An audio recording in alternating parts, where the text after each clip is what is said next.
Good morning class. आज हम आपको इक्विपोटेंशियल सरफेस के विषय में बताने वाले हैं। This is very important topic. इससे कंडीशनल क्वेश्चंस बना करके पूछे जाते हैं और इसलिए आपको डिफाइन करते हैं। Equipotential surface a surface at which electric potential is equal at every point is called equipotential surface। ऐसा सरफेस जिसके हर पॉइंट पर इलेक्ट्रिक पोटेंशियल इक्वल होता है उसको हम इक्विपोटेंशियल सरफेस कहते हैं। कि मान लीजिए ये इसकी डिफिनीशन हुई, electric potential equal at every point. Electric potential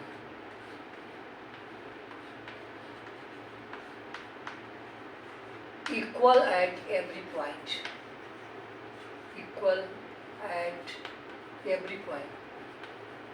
equipotential surface के हर पॉइंट पर इलेक्ट्रिक पोटेंशियल बराबर होता है। Consider 2 points A and B at equipotential surface, then electric potential at point A equal to electric potential at point B। This is the definition of equipotential surface। This implies that VA minus VB equal to 0। Equipotential surface के किसी भी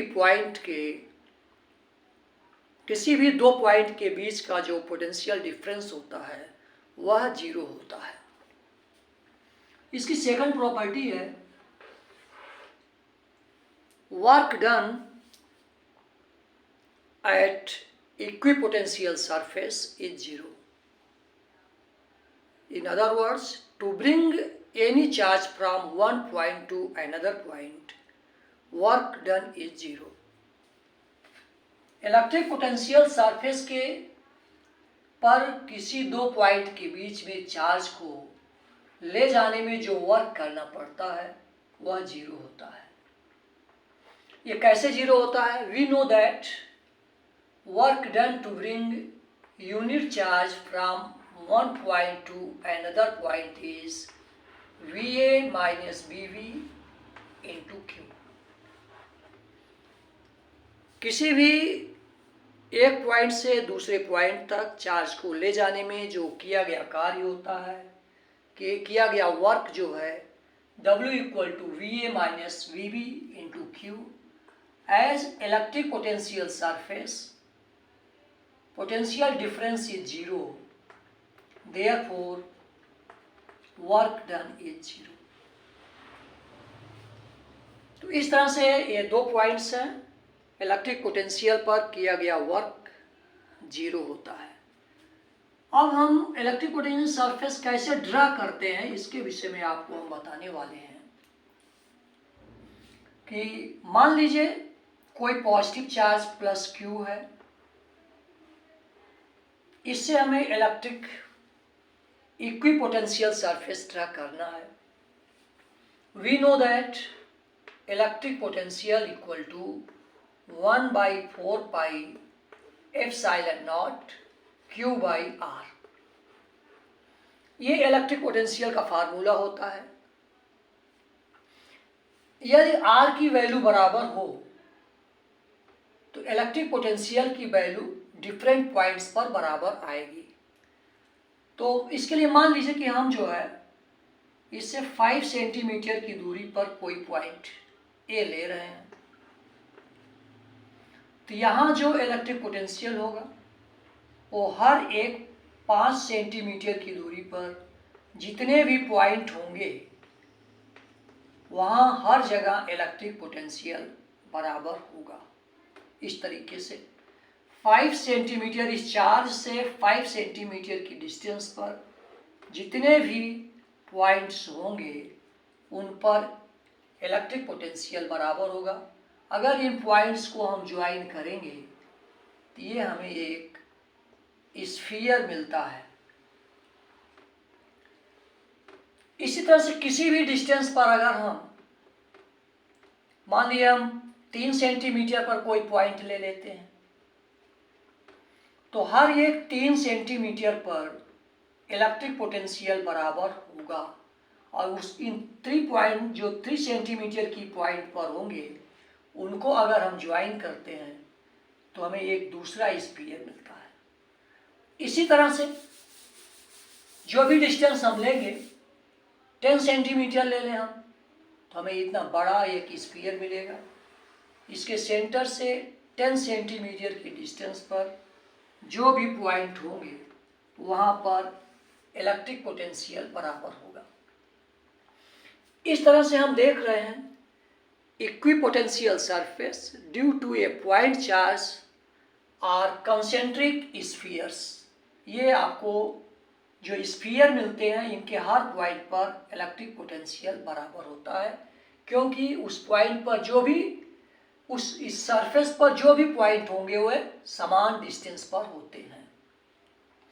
और इनसे अगर हम electric field lines खींचते हैं point charge से, तो हम जानते हैं electric field lines due to positive charge are radially in outward direction starting from charge to infinite.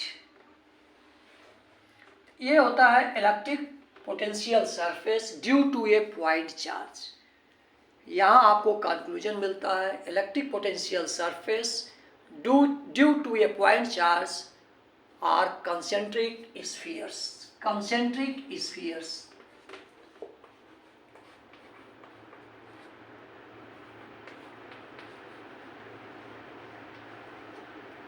Next point इसका होता है equipotential surface is normal to the direction of electric field lines. Equipotential surface जो है electric field के normal होता है, perpendicular होता है। Equipotential surface is normal. Equipotential surface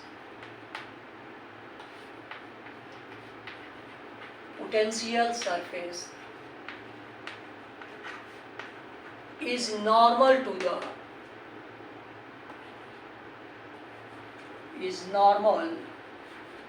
electric field, to the direction of electric field. Electric equipotential surface electric field की direction के perpendicular होता है। इलेक्ट्रिक फील्ड ये कैसे होता है इसको भी हम देखते हैं। ये भी आपसे पूछा जा सकता है कि आखिर नॉर्मल क्यों होता है, ये रीजन पूछे जा सकते हैं। तो we know that work done on equipotential surface is 0। ये हम जानते हैं किसी इक्विपोटेंशियल सरफेस पर जो वर्क होता है वो 0 होता है। And work done is F into d cos theta, F or d cos theta, and force acting on the charge is in any electric field is QE d cos theta। किसी भी electric field में charge पर जो force काम करता है वो QE होता है। Here Q is not 0, therefore E dot D, E d cos theta is 0 implies that it is only possible, ये आपका 0 होता है, ये 0 तभी होगा जबकि theta equal to 90 degree. This implies that it is only possible when theta equal to 90 degree. ये तभी 0 होगा जबकि cos थीटा का 0 हो और थीटा की वैल्यू 90 डिग्री होती है। This implies that direction of electric field is perpendicular to the displacement. Displacement is in the direction of equipotential surface. Displacement equipotential surface पर होता है और इसीलिए E और D का बीच का जो एंगल होगा 90 डिग्री होगा और E is perpendicular to the equipotential surface. Next point is equipotential surface are closer near the charges या in strong electric field. Equipotential surface are closer. Equipotential surface जो होता है वह स्ट्रॉन्ग इलेक्ट्रिक फील्ड में closure होता है, नज़दीक होता है. Equipotential surface is closer in strong electric field. In strong electric field. जहाँ इलेक्ट्रिक फील्ड स्ट्रांग होती है वहाँ पर इक्विपोटेंशियल सरफेस क्लोज होते हैं. इसका भी रीजन आपको देना पड़ेगा, क्यों होता है पूछा जा सकता है. इसमें आप जानते हो, we know that E equal to minus dV upon dr. This implies that dr is inversely proportional to E. Here dr is the distance, आपने इसके पहले पढ़ा था. dr is the distance between equipotential surface. जब आपने relation पढ़ा था E है इसको, तो dr is the small distance between 2 points. तो dr is inversely proportional to E. इससे आपको पता चलता है कि यदि dr छोटा है, dr की वैल्यू कम है, यानी इक्विपोटेंशियल सरफेस के बीच में जो डिस्टेंस कम है वहाँ इलेक्ट्रिक फील्ड स्ट्रांग होती है. Inversely proportional. डिस्टेंस अगर कम है तो इलेक्ट्रिक फील्ड स्ट्रांग होती है, और अगर डिस्टेंस ज़्यादा है इलेक्ट्रिक फील्ड आपकी वीक होती है. इस तरह से equipotential surface are closer in strong electric field and distant in weak electric field. इसकी नेक्स्ट प्रॉपर्टी है, equipotential surface never intersect. Equipotential surface never intersect. Equipotential surface कभी एक दूसरे को इंटरसेक्ट नहीं करते हैं. अगर ये इंटरसेक्ट करेंगे तो आपको ऐसा पॉइंट मिलेगा जहाँ पर एक ही पॉइंट पर दो इक्विपोटेंशियल सरफेस खींचे जा सकते हैं, जो कि ये कभी संभव नहीं है. रीजन आपको देना पड़ेगा, क्यों नहीं काटते हैं, क्यों नहीं इंटरसेक्ट करते हैं. अगर ये इंटरसेक्ट करेंगे तो उस पॉइंट पर दो इक्विपोटेंशियल सरफेस होंगे. एक ही पॉइंट पर इलेक्ट्रिक पोटेंशियल की दो वैल्यू होगी, जो कि इक्विपोटेंशियल सरफेस के लिए संभव नहीं है. Therefore, equipotential surface never intersect. इसके बाद आपको हम बताते हैं कि डिफरेंट कंडीशंस में इक्विपोटेंशियल सरफेस को हम कैसे ड्रा करते हैं. ये बहुत ही इम्पॉर्टेंट टॉपिक है. मान लीजिए कि दो सेम चार्ज हैं, equipotential surface between two same positive charges. Two same positive charges. इसको आप ध्यान से समझिए, बहुत ही इंपॉर्टेंट टॉपिक है.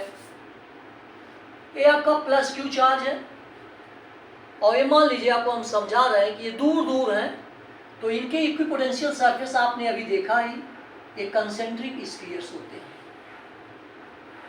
इस तरीके से होते हैं.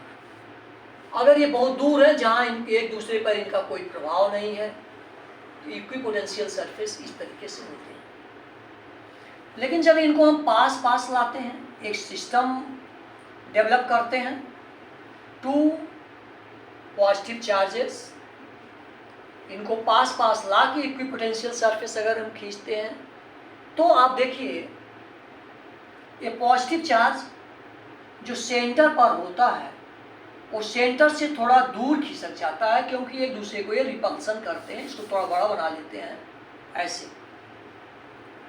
ये सेंटर पर ना होकर के थोड़ा इधर खिसक जाता है, क्योंकि ये पॉइंट ऑफ रिपल्सन के कारण ये चार्ज आपके एक दूसरे को रिपल्स करते हैं, इसलिए सेंटर से दूर चले जाते हैं।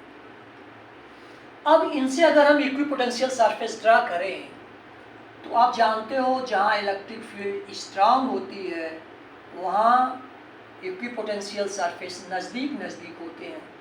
चार्ज इधर खिसक आया है, यहाँ स्ट्रांग हो जाएगी इलेक्ट्रिक फील्ड, इसलिए इस तरफ ये नज़दीक नज़दीक आते हैं।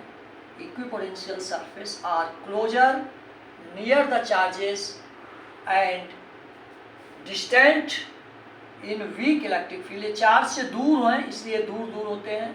आपको इस तरह खींचना है, यहाँ आपके चार्ज इधर आ गया है, इस तरफ ये आपका नज़दीक होता है, ऐसे खींचते हैं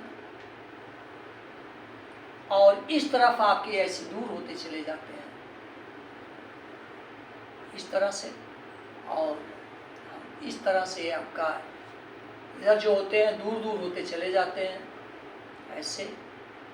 ये इक्विपोटेंशियल सरफेस और इसका जो कंबाइन इफेक्ट होता है वो इस तरीके से होता है। इस पर अगर हम इलेक्ट्रिक फील्ड लाइंस ड्रा करते हैं तो electric field lines are always perpendicular to the surface, positive charge से दूर निकलती हैं, इसको ऐसे खींचते हैं और इस तरफ जो है भी दूर ऐसे इलेक्ट्रिक फील्ड लाइंस हम खींचते हैं। एक दूसरे के रिपल्सन के कारण जो है ये इस दिशा में हो जाता है और ये आप जानते ही हैं इनकी डायरेक्शन इस तरीके से होती है। इक्विपोटेंशियल सरफेस आपका ये है और ये इलेक्ट्रिक फील्ड लाइंस आप जानते ही हो। Equipotential surface due to same positive charge. Now equipotential surface due to opposite charges. अगर दो अपोजिट चार्ज हैं, इक्वल अपोजिट चार्ज हैं, तो अपोजिट चार्जेस, अगर दो अपोजिट चार्ज हैं उनके कारण आपको इक्विपोटेंशियल सरफेस अगर ड्रा करना है तो ये आपका प्लस है और ये आपका माइनस है। अपोजिट नेचर होने के नाते एक दूसरे को ये अट्रैक्ट कर लेते हैं। अट्रैक्ट करने के लिए ये सेंटर से इस तरफ चले आते हैं, ये सेंटर है, ये पॉजिटिव चार्ज आपका यहाँ चला आता है इधर और ये इस तरफ चला आता है। सेंटर अगर यहाँ है ये आपका चार्ज माइनस क्यू इस तरफ चला आता है।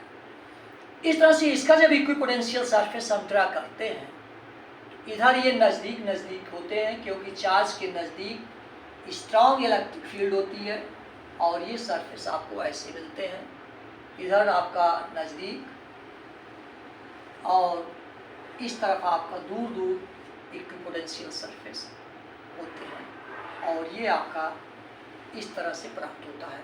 इसमें क्या होता है कि चार्ज इस तरफ खिसक आया है और इलेक्ट्रिक फील्ड लाइंस इस तरफ नज़दीक नज़दीक और यहाँ फिर दूर दूर होती हैं, ऐसे खींचते हैं और ये आपका equipotential surface due to opposite charges, इस तरफ ये नज़दीक होंगे और इस तरफ ये जा कर के दूर दूर होते हैं। अपोजिट चार्जेस के कारण आपको अगर इक्विपोटेंशियल सरफेस ड्रा करना है, this is the equipotential surface between two equal and opposite charges. ये आपसे क्वेश्चन पूछे जा सकते हैं। लास्ट आपका है equipotential surface in a uniform electric field. Uniform electric field में अगर आपको इक्विपोटेंशियल सरफेस ड्रा करना है, uniform electric field, draw equipotential surface in uniform electric field. We know that uniform electric field is represented by equidistant parallel lines. इस तरीके से आपको पता है, इस तरीके से हम equidistant parallel lines के द्वारा व्यक्त करते हैं। This is the uniform electric field. इससे अगर हमें इक्विपोटेंशियल सरफेस ड्रा करना है तो मान लीजिए कि हम इस पॉइंट से मेजर कर रहे हैं पोटेंशियल को, इस पॉइंट से समान दूरी पर जो भी पॉइंट आएंगे वहाँ पर इलेक्ट्रिक पोटेंशियल बराबर होगा। इस तरह से इस यहाँ से मान ली मेजर कर रहा हूँ, तो जो ये समान दूरी आएगी, मान लो 5 सेंटीमीटर आया, तो यहाँ पर जो भी पॉइंट आएंगे उस पर आपका इलेक्ट्रिक पोटेंशियल बराबर होगा। और इसको हम इस तरह से दिखाते हैं। यह है एक equipotential surface at A distance 5 centimetre, any distance you can take, and electric field lines never enter in the region, therefore we have shown the figure as below as this। इसी तरह से अगर हम मानो 8 सेंटीमीटर पर अगर हम draw करते हैं तो ऐसा जो पॉइंट आएगा, इसको बेटा ये ऐसे दिखाया गया है, ये ऐसे नहीं होता। इलेक्ट्रिक इक्विपोटेंशियल सरफेस ये समान दूरी पर होते हैं और यहाँ जितने भी आपके पॉइंट्स आएंगे वहाँ पर इक्विपोटेंशियल सरफेस होता है।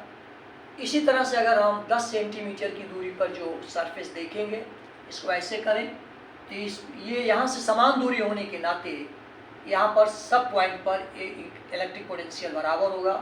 This is equipotential surface in uniform electric field. तो इस तरह से एक कंक्लूजन आपको मिलता है, in uniform electric field equipotential surfaces are the parallel planes.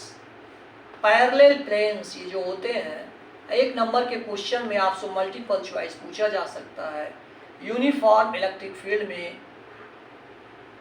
Equipotential surface किस शेप में होते हैं, तो पैरेलल प्लेन्स। इस तरह से आपको हमने इक्विपोटेंशियल सरफेस के विषय में बहुत ही डीपली डिटेल किया है, एक एक लाइन का एक्सप्लेनेशन दिया है, और एग्जाम में इन कॉन्सेप्ट के आधार पर आप क्वेश्चंस को सॉल्व कर सकते हो। बेटे आप इन सब को हर जगह से कंपेयर करिए। हमने स्टेप वाइज सिस्टमैटिक टीचिंग किया है, एक टीचिंग क्लास का माहौल रखा है, और उम्मीद करता हूँ कि आपको हमारा वीडियो बहुत पसंद आया होगा। आप हमारी वीडियो को लाइक, सब्सक्राइब और शेयर करें, जिससे ज़्यादा से ज़्यादा लोगों तक हमारा वीडियो पहुँच सके और बहुत दूर दूर तक के स्टूडेंट इससे लाभान्वित हो सकें।